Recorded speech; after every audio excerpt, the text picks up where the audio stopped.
Assalamualaikum warahmatullahi wabarakatuh. Alhamdulillahi rabbil alamin.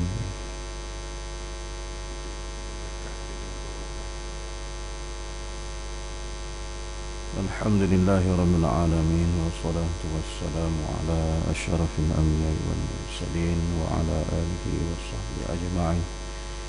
Rabbi syrah li sadri wa yassir li amri wahlul 'uqdatam min lisani yafqahu qawli. Subhanaka la ilma lana illa ma 'allamtana innaka antal 'alimul hakim. Wa la hawla wa la quwwata illa billahil 'aliyyil 'azim. Surat 728. Umar bin Khattab radhiyallahu anhu ketika kedatangan minyak daripada Syam di dalam bejana yang besar, dan Umar membahagi-bahagikan kepada orang dengan takaran, dan ketika ia sedang membahagi, ada anaknya tidak jauh daripadanya, maka setiap sudah habis satu bejana, lalu anak itu mengusap dengan tangannya ke dalam bejana, lalu diusapkan ke kepalanya. Maka Umar berkata, nampaknya rambutnya suka pada minyak kaum muslimin.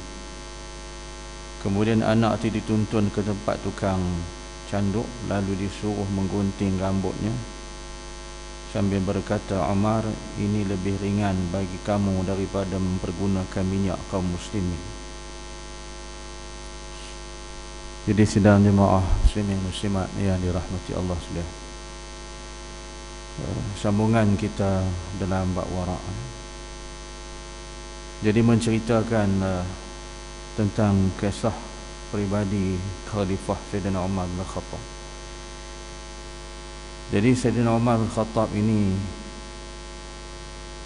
yang sudah kita maklum, seorang pemimpin, seorang khalifah yang cukup amanah dan berhati-hati dia dalam sesuatu pekerjaan, dalam satu-satu perkara, maka amat ditelitilah. Kalau kita dengar daripada kuliah-kuliah yang disampaikan oleh tuan-tuan guru kita pun, yang menceritakan bagaimana hebat iman Sayyidina Umar ni, yang dia walaupun seorang pemimpin, kalau kita ni orang kata Amirul Mukminin ni sebagai Perdana Menteri, jadi walaupun sifat dia sebagai seorang pemimpin, beliau tidak mengambil kesempatan di atas harta rakyat untuk digunakan pada peribadi. Inilah satu contoh yang menunjuk pada kita tentang ketelusan kepimpinan.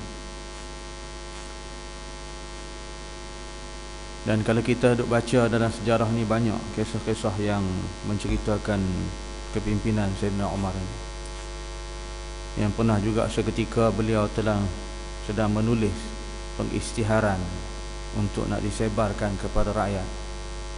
Tiba-tiba anak dia datang beri salam, lalu dijawab salam. Maka Sayyidina Umar tanya, urusan keluarga, urusan masyarakat? Bila anak diberitahu kata urusan keluarga, maka Sayyidina Umar padam lampu. Jadi anak dia tanya, kenapa ayah padam lampu? Dia kata, rumah aku tak ada minyak, dah habis.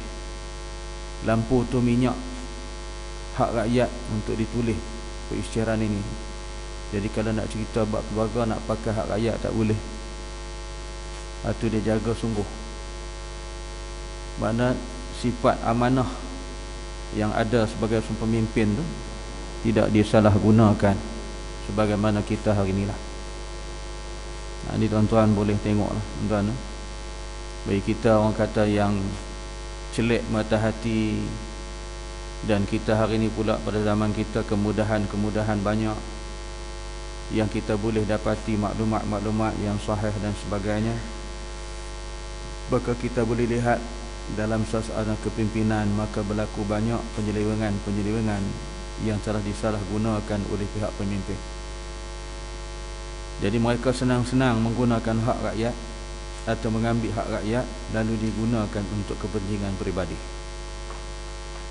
Jadi Sayyidina Umar dicerita katanya kedatangan minyak daripada Syam mari dalam bekas bejana yang besar, dan Umar membahagi-bahagikan kepada orang-orang ni, makna dia cedok, dia bagi-bagi menggunakan sukatan takaran ni dalam satu sukatan. Ketika ia sedang membahagi, ada anaknya duduk tidak jauh daripada tempat berkenaan. Jadi bila dibagi-bagi, minyak tadi pun habis. Jadi anak dia mari ambil bekas minyak tu yang ada di dalam bejana tu. Anak dia pun sapu dengan tangan, sapu di rambut. Tuan-tuan, jadi bila Sayyidina Umar tengok, dia kata nampaknya rambutnya suka pada minyak kaum muslimin. Kata Umar dekat anak dia, rambut ni nampaknya suka pada minyak kaum muslimin. Kemudian anak tu dibawa ke tempat tukang gunting rambut, lalu disuruh gunting rambut, gunting buang rambut. Sebab dia kata yang ni lebih ringan bagi kamu daripada mempergunakan minyak kaum muslimin. Makna Sayyidina Umar tu tak membenar, tak mengizinkan anaknya ambil. Bukan hak kita, itu hak orang ramai, hak kaum muslimin. Pada minyak dah habis dah, bekas je, dia ambil sapulah rambut ni. Pun Sayyidina Umar tak bagi. Itulah kata sifat waraknya seorang pemimpin yang menjaga hak-hak yang tidak disalahgunakan. Sikit pun tak boleh, bekas pun tak boleh. Kita tak suruh pun dia ambil, suruh cerah tu kan, minta maaf. Dalam kita tak suruh pun dia ambil. Kalau suruh Allah, cerah, dia sapu bersih. Jadi gitulah perbezaan yang kita melihat seorang pemimpin yang menjaga sungguh dalam keadaan kepimpinan, dalam soal cara hidup tidak disalahgunakan. Dan pernah juga Sayyidina Umar satu ketikanya anak dia mendapat bahagian harta ghanimah, rampasan daripada perang, dapat harta ghanimah berupa kain. Kain ni bahagian dia, tapi dia bagi kat Sayyidina Umar, bagi kat ayah dia buat baju. Jadi bila Sayyidina pakai, orang bunyi kat belakang, dia kata inilah pemimpin kita. Dia ambil juga kat jalan belakang, dia kata dengar kepada Sayyidina Umar, dihimpun balik sahabat-sahabat semua, dia suruh anak dia cerita keadaan sebenarnya. Jadi anak dia kata bahagian tu saya punya, sebagi dekat ayah, sebagi ayah buat baju. Dia pulangkan balik kat anak dia tak nak. Biar aku pakai baju bertampung tak apa. Artinya kita tengok Sayyidina pakai baju bertampung, tapi bertampung Sayyidina Umar pakai bertampung pun dia basuh, tuan-tuan. Dia basuh. Sebab ada sahabat-sahabat kita pun nak tiru Sayyidina Umar pakai baju bertampung, tapi tak basuh. Nak zuhud, dia campak dalam sungai, mampu ikan. Pening ikan. Sayyidina Umar basuh. Kalau dia tak basuh, tapi dia zuhud dia tu, dia pakai 100 tampung, satu lai baju dia. Tapi bersih lah, cantik, walaupun tampung-tampung pun bersih. Itu zuhud Sayyidina Umar. Dan pernah juga Sayyidina Umar ketika dia jadi khalifah, dia tidur di atas pelepah tamar. Bila tidur atas pelepah tamar, bila bangkit macam mana? Lekat jalur-jalur lidi tu di belakang tu penuh kesan. Anak dia menangis. Dia kata, wahai ayahku, tak layak seorang khalifah tidur sampai macam ni sekali. Dia kata, aku dilantik bukan nak mengambil kepentingan hak rakyat, aku dilantik untuk menjalankan urusan rakyat. Jadi memadailah aku tidur berehat macam ni, sudah cukup dah. Kalau kita tidur tilam mewah, katil mewah, segala-galanya mewah, Jadi itu. Jadi kalau kita tengok tentang sifat Sayyidina Umar ni tuan-tuan, Allahu Akbar, sifat orang yang zuhud, sifat orang yang tak mengambil kepentingan di atas hak rakyat dan tidak digunakan jika hak rakyat itu untuk kepentingan peribadi dan juga keluarga. Itulah ketelusan dan warak seorang pemimpin yang menjadi contoh, mudah-mudahan menjadi contoh pada kita. Tapi itulah dalam keadaan itu kita lihat orang tak mengambil itu sebagai contoh. Kita ambil contoh pada dunia-dunia lain ataupun pada masyarakat, ataupun kita ambil contoh pada orang lain, tidak ambil kepada sifat-sifat. Jadi itu dia takut tu, dia takut dengan amanah tu, sampai anak dia ambil orang kata bekas-bekas minyak tu yang ada di bijana tu, disapu kat rambut dia. Apa kita lah kalau anak kita pun tengok dia ambil bekas sikit, sapu bekas tu ambil guna, dia tak bagi. Dia kata tu bukan hak kita. Dia bawa pergi tempat gunting rambut, dia gunting buang rambut. Tak boleh. Itulah ketokohan seorang pemimpin. Baik, Ibrahim bin Adham menyewa kenderaan untuk pergi ke Amman. Amman ni di mana? Jordan lah, ibu negara. Tiba-tiba pecut binatang tu jatuh. Maka segera ia turun daripada kenderaan dan diikat kenderaan itu. Lalu dia berjalan kaki mengambil cambuk. Lalu ditanya, "Tidakkah kau pusing kenderaan itu untuk mengambil cambuk?" Jawabnya, "Saya sewa untuk pergi, bukan untuk patah pergi balik." Allahu Akbar. Kenderaan zaman dulu naik apa? Naik unta kan? Naik unta, naik kuda, naik keldai gitulah. Tapi di sini tak disebut apa kenderaan, tapi kita boleh sebut sini kenderaannya tidak lain benda tu saja. Jadi dia sewa unta Ibrahim Adham ni nak pergi ke Amman, Jordan. Dalam perjalanan ni orang kata pemecut tu kan, kalau kita naik menunggang kenderaan ni, dia ada satu alat orang kata untuk memecut. Jadi dia pegang oleh tu orang yang menunggang ni untuk diketuk binatang tu lah bagi dia berjalan. Benda tu jatuh. Bila jatuh, dia pun turun, diikatkan kenderaan dia. Dia berjalan kaki pergi ambil tu hak jatuh tu. Orang tanya dia, "Buat apa kau tak pusing kenderaan pergi ambil dengan naik unta tu pergi ambil?" "Tak boleh," dia kata, "aku sewa nak pergi ke depan, bukan untuk sewa bagi belakang ni. Aku sewa untuk pergi ke depan." Allah, dia punya amanah tu.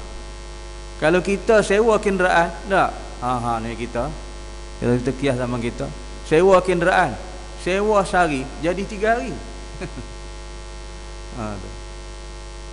Kita tu tak amanah kan. Dia kata sewa kereta sejak nak ke mana? Saya nak pergi, dia kata nak balik kampung. Sewa kereta nak balik kampung, beritahu. Tapi dalam dia balik, bukan dia balik kampung, lepas masuk ke Siam tu, selatan Thailand tu. Nampak kan perbezaan antara kita dengan orang yang warak, para alim ulama. Jadi sifat tu, sifat amanah, sifat tu dia jaga sungguh. Tu kata orang yang warak tadi ni. Kalau kita ni macam tu. Sebab tu kadang-kadang kita ni pula ada yang bertugas di luar, outstation kan, kerja luar. Dia kerja di luar, dia tidur di rumah mak dia, claim dekat hotel. Ni ramai orang buat macam tu. Kebetulan dia balik kerja dekat dengan kampung dia. Duduk di KL, tiba-tiba bos dia kata, "Awak kena balik kerja di Perlis seminggu, tapi kita bagi hotel, tidur di hotel. Awak boleh claim lah. Claim duit minyak, claim hotel, claim makan, semua claim." Dia sedap tak dekat, dia kata Perlis dekat rumah mak. Balik tidur rumah mak seminggu, balik pejabat claim hotel. Dekat nak balik pergi ambil hotel punya resit. Buat kerja penipu tak? Ramai orang buat kerja macam tu. Apa hukumnya? Hukumnya kita makan duit haram juga. Ni tolong jaga tuan-tuan. Ibrahim bin Adham sewa kenderaan. Dia sanggup ikat kenderaan. Kalau tidak, apa salahnya pusinglah balik dengan unta kau tu, kau pergi ambil lah cambuk yang jatuh tu. Dah diikat situ, turun jalan kaki pergi ambil tu. Bila orang tanya kenapa aku sewa untuk ke depan, bukan sewa untuk patah balik ke belakang. Itu sifat warak yang menjadi contoh kepada kita. Mudah-mudahan kita jangan nak buatlah kerja-kerja hak tak senonoh, nak takut. Sebab dalam hadis disebut tu yang kita baca pada awalnya, yang Nabi menyatakan al-halalu, Nabi kata benda yang halal itu adalah jelas, yang haram pun telah pun jelas. Wa bainahuma umurun mutasyabbihat. Jadi antara keduanya itu adalah benda syubhat. Jadi orang yang warak, dia menjaga yang haram, memelihara yang syubhat. Tu. Jadi kalau kita duk buat perangai macam tu kan, pergi kerja luar, outstation, claim. Bila claim, kita claim ambil duit daripada yang kita tipu. Kita tak tidur di hotel, tapi kita claim kita tidur di hotel. Jadi itu tuan-tuan, wallahu a'lam. Tanda itu Abu Razim daripada Mu'adz radhiyallahu anhu.